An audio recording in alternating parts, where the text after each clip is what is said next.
भगवत गीता का 5वां अध्याय कर्म संन्यास योग कहलाता है। यह अध्याय कर्म योग और कर्म संन्यास के बीच के संबंध को स्पष्ट करता है। इसमें भगवान कृष्ण अर्जुन को समझाते हैं कि दोनों मार्ग एक ही लक्ष्य की ओर ले जाते हैं, लेकिन कर्मयोग अधिकांश लोगों के लिए अधिक व्यावहारिक और सुगम है।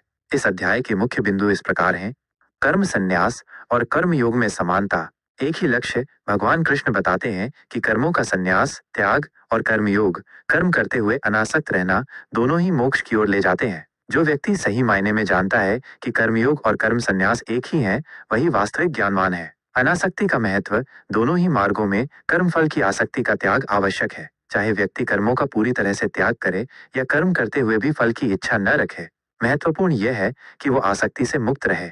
कर्मयोग की श्रेष्ठता, व्यावहारिकता।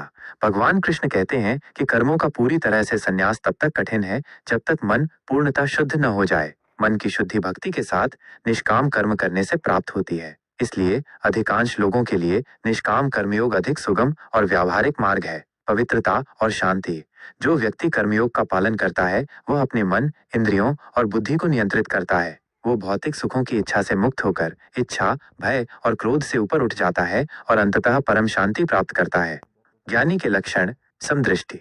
एक ज्ञानी पुरुष सभी प्राणियों में, चाहे वो ब्राह्मण हो, गाय हो, कुत्ता हो या चांडाल, एक ही आत्म तत्व का दर्शन करता है। वह शरीर से परे आत्मा को देखता है जो सभी में समान रूप से विद्यमान है। निर्लिप्तता। ज्ञानी व्यक्ति संसार में रहकर भी कर्मों के फल से लिप्त नहीं होता। वह जानता है कि सभी कर्म प्रकृति के गुणों द्वारा हो रहे हैं और वह स्वयं उनका कर्ता नहीं है। आंतरिक सुख। ऐसा व्यक्ति बाहरी इंद्रिय सुखों की ओर आकर्षित नहीं होता, बल्कि अपने भीतर ही आनंद का अनुभव करता है। वह ब्रह्म में एकाग्रचित्त होकर असीम सुख भोगता है। राग द्वेष से मुक्ति।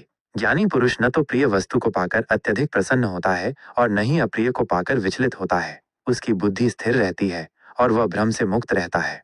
परमेश्वर और जीवात्मा का संबंध। अध्याय में यह भी स्पष्ट किया गया है कि परमेश्वर न तो किसी के पाप को स्वीकार करते हैं और न ही पुण्य को। अज्ञान के कारण ही जीव मोहग्रस्त होते हैं। जब तत्व ज्ञान से अज्ञान नष्ट हो जाता है तो मन बुद्धि स्वयं परमात्मा में एकाकार होने लगते हैं। संक्षेप में अध्याय 5 यह सिखाता है कि निष्काम भाव से कर्म करना या कर्मफल का त्याग करना ही वास्तविक संन्यास है। यह बाहरी त्याग से कहीं अधिक महत्वपूर्ण है कि व्यक्ति आंतरिक रूप से अनासक्त हो और सभी प्राणियों में एकत्व का दर्शन करे।